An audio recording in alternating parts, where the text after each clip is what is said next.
Welcome to the Retirement Made Easy podcast, a show created to be your go-to source for straightforward retirement advice. Best of all, it is presented in a language that you can understand. Are you ready for some straight talk on retirement planning without all the fluff? Well, you found the right podcast. Here's your host, certified financial planner, Greg Gonzalez. Hey, welcome to another episode of the Retirement Made Easy podcast. I'm Greg Gonzalez. As you can probably tell by my voice, or maybe you can't, I'm getting over a cold, so bear with me. Hopefully it's not too terrible to listen to today, but I got a great podcast lined up this week talking about this new reintroduced Social Security Expansion Act. We're going to teach you all about that. But I wanted to first start off the podcast by thanking a couple people. One is a woman, and I'll leave her name anonymous, but she booked a retirement coaching call with me this past week, and she was very, very nice. And I was able to help her talking about Roth conversions, how they might apply to her, and talking about her retirement planning. And she just mentioned what a blessing this podcast has been for her in her life, the way we explain things in a language that she can understand. And she was so nice, just an incredible woman. And, hearing that from her really inspired me and just made my week, made my entire week. And I know she's listening to this, and hopefully she'll be able to learn even more and more as we keep the Retirement Made Easy podcast going. I get to talk to so many people that are podcast listeners that have questions, that are either looking for help or looking for an advisor. And I wanted to share another couple that I met that were podcast listeners that actually drove into St. Louis to meet with me. And I asked them if I could share their story because these people absolutely blew me away. These people are two of the most kind-hearted, selfless people that I've met in my entire life. They're doing God's work every day. And I joked with them, but they should create, a Hollywood movie after these people. It just hearing their story. And so many people say to me, well, retirement planning it's all the same. For every person, it's going to be the same. It's not that complicated. Don't overcomplicate it. And the thing is about retirement planning is everybody's situation is totally different. Their goals are different. Their family dynamics are different. And this couple is the epitome of that. And this nice couple had very specific goals when it came to their son and daughter. They had two children. And I asked them, I kind of pried a little bit. I was like, wow, that's very interesting. I haven't heard goals like that as far as leaving a legacy for these two kids. And then I got to hear their story. Come to find out, their son and daughter are actually not their biological children. And I said, you've got my attention. I'm interested. Tell me more. So the husband started telling me stories about his little brother. And what a great dad his little brother was. And what a great friend and a great person he was. And then he kind of got quiet. And then he proceeded to tell a story that I was not expecting at all. This took me totally off guard. He said he got a call one day, just totally out of the blue. And he was told that his little brother and his wife were killed in an automobile accident. And they had two kids, a little girl who was 5 and a little boy who was 3. So fortunately, his niece and nephew were not in the vehicle during the collision. So he said he learned a lot about kids really quick. He adopted his 5-year-old niece and 3-year-old nephew. They became his son and daughter. And a couple years went by. And then one day at church, he met this woman who had heard their story, his story and the kids. And she absolutely fell in love with not only him, but also these two adorable children. And they went on to get married. She became the kid's mom, and just an amazing story. So I think they said they got married over 15 years ago. So now the two kids, they are on their own. They're adults now, young adults. And this happy couple they're empty nesters, and they're kind of looking at getting serious about retirement planning. And just hearing their story though, and then listening to the goals, the specific goals that they had, it just reminded me that, hey, retirement planning needs to be so customized to the individual. And these cookie cutter approaches are just not going to work. And the other reminder is let your goals be the driver of all the planning that you do. It all comes back to what your goals are and what you're trying to accomplish. And this beautiful couple is just a fantastic example of that. All right, I'm going to switch gears, and I forgot to mention my website. If you have questions that I can help with, retirementmadeeasypodcast.com. You can submit your questions right there at the bottom of the website. You can listen to previous episodes. You can sign up for a 30-minute retirement planning session right there on the website. Check out the resources tab. Tons of resources that you can download as you're planning for your own retirement.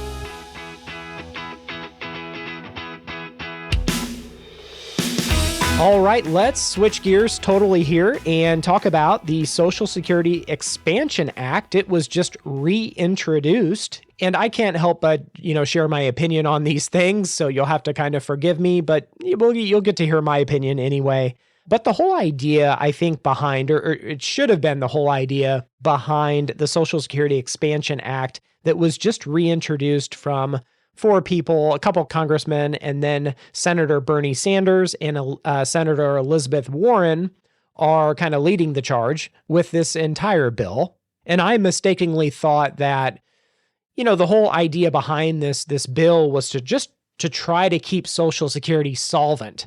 Because as we know, right on the Social Security Administration website, it clearly says, come 2035, which is just 12 years away, Social Security can only afford to pay 75 cents on the dollar of scheduled benefits. So there's going to have to be a 25% reduction for all Social Security recipients come 2035 if nothing is done. Now, I think we can all agree that probably there's going to be some changes. I've talked about some possible changes to Social Security, some fixes, on previous episodes of the podcast that you can check those out. We'll try to include a link to that in the show notes where you can, kind of read about the proposed modifications to keep the system solvent. And that was my thinking of this whole Social Security Expansion Act, was that the motivation behind it was just to get the system up to speed where it could pay out 100% of benefits for the next 50, 100 years, right? Well, that's not, if you read this Social Security Expansion Act, they're asking for much, much more. And that's what I wanted to highlight on today's episode. Not only what it's asking for, but how they're proposing that we pay for all this, because these are going to be substantial changes. And I really wish I could debate these people, but I'm not allowed in Congress. But they start off this bill with the fact sheet. Here are the facts. 1 out of every 7 seniors relies on Social Security for more than 90% of their income. 1/2 of Americans 55 and older have zero retirement savings. 1/2 of Americans 55 and older have zero saved for retirement. And then this fact sheet, in this bill goes on to say the average Social Security benefit in this country is $1,688 per month. So it seems like the fact sheet that they're including is kind of going off of this premise that there's a lot of seniors out there that are struggling, right? A lot of them are struggling. And that's kind of their basis, for these changes.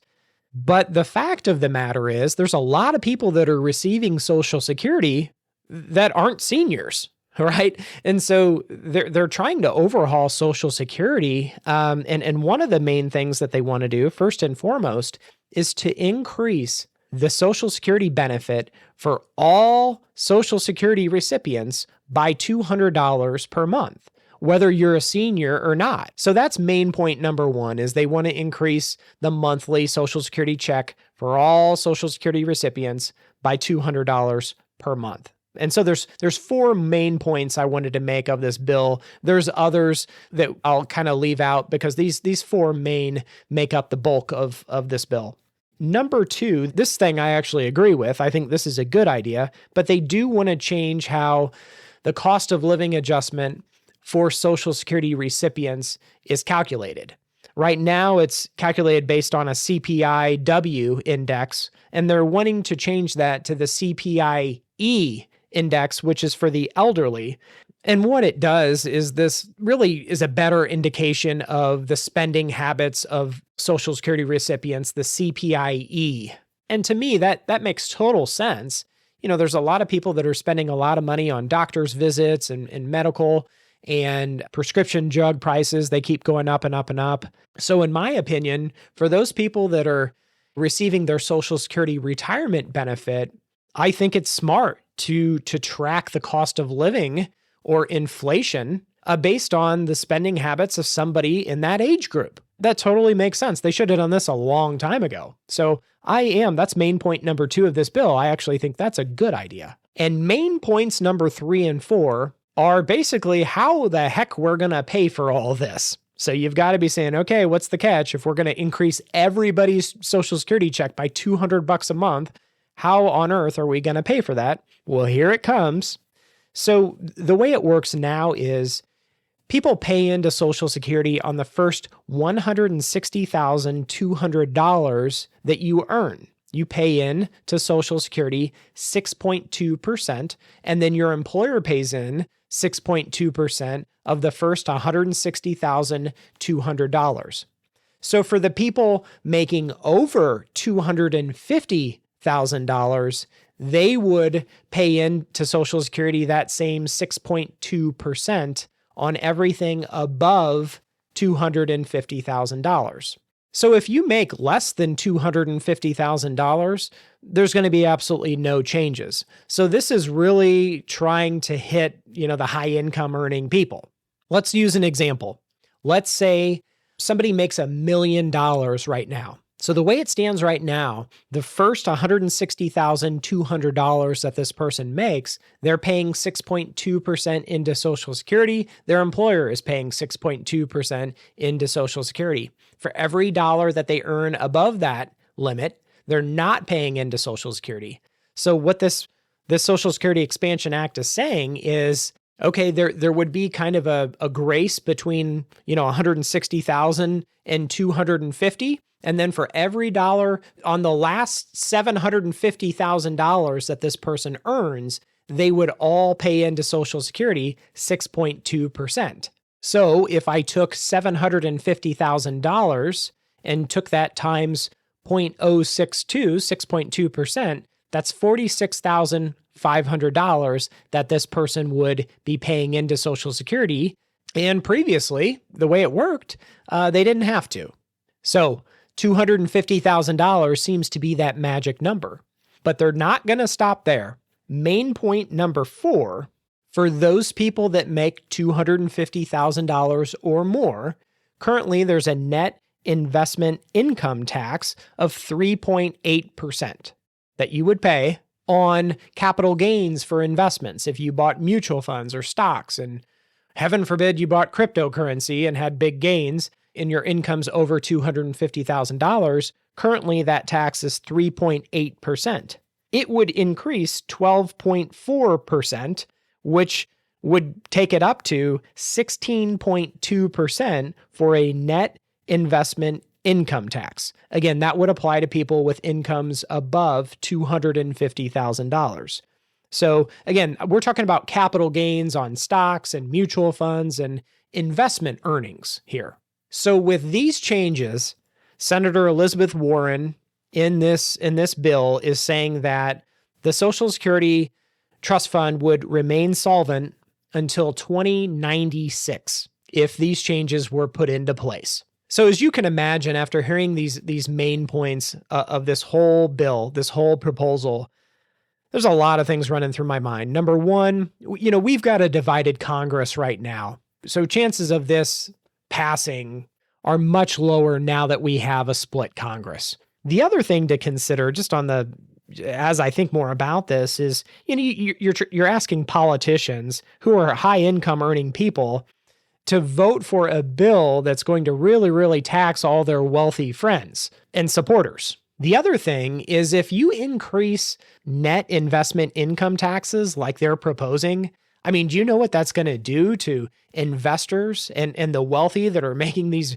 big investments? They're going to find ways to avoid that tax altogether. And quite frankly, I think probably they're overestimating the tax revenues that they're going to get out of that new 16.2% net investment income tax.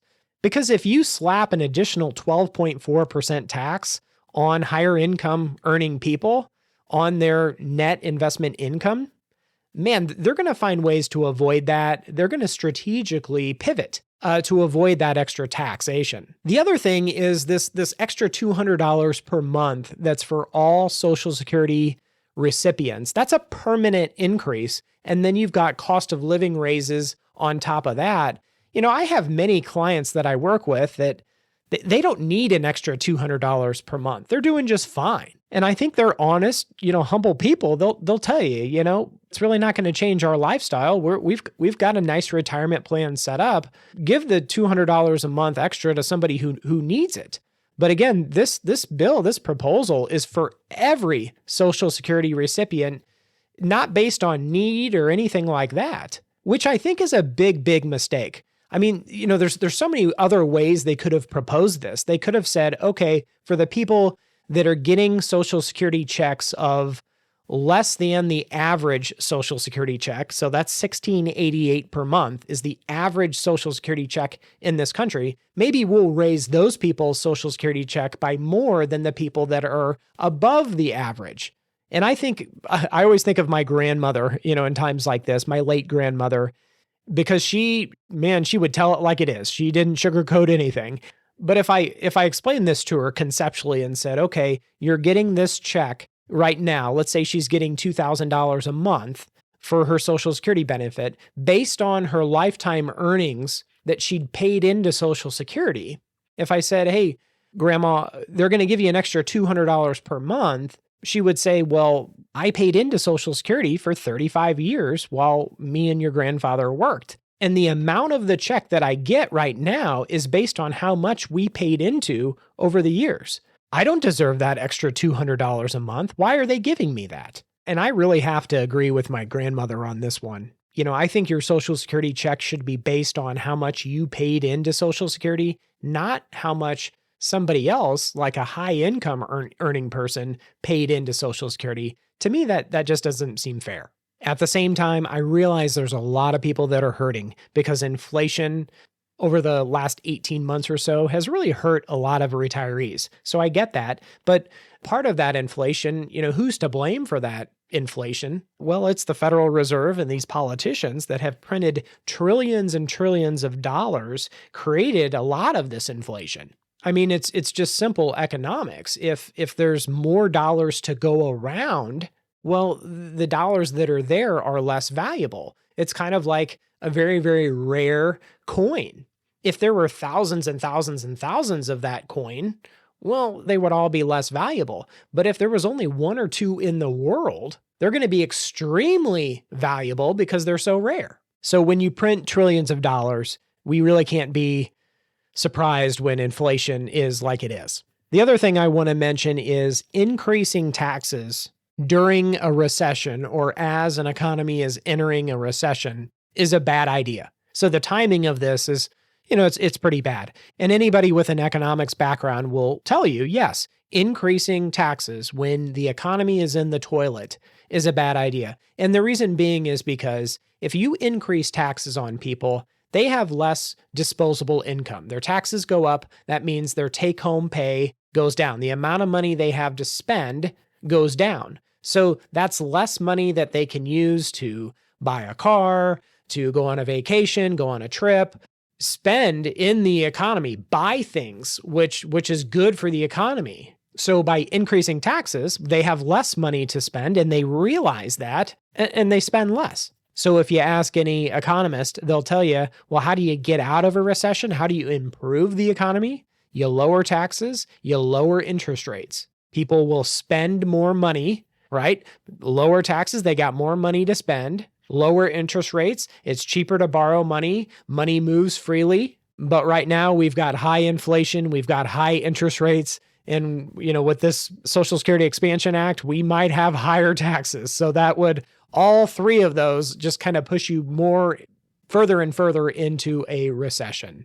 So I hope this episode of the Retirement Made Easy podcast has been insightful. Again, this is the Social Security Expansion Act that's being proposed by Senators Bernie Sanders and Elizabeth Warren, as well as two congressmen. I get so many questions about, from not only listeners, but clients. How are we going to fix Social Security? Well, This is one proposal, and it's in Congress right now. It's out of our hands. I mean, they could very well vote this through, and this becomes a law, and it's going to, change quite a bit. If this does pass, I will give an update to this Social Security Expansion Act. So, hey, I hope you've enjoyed this episode of the Retirement Made Easy podcast. I'll see you next week, and remember, always dream big.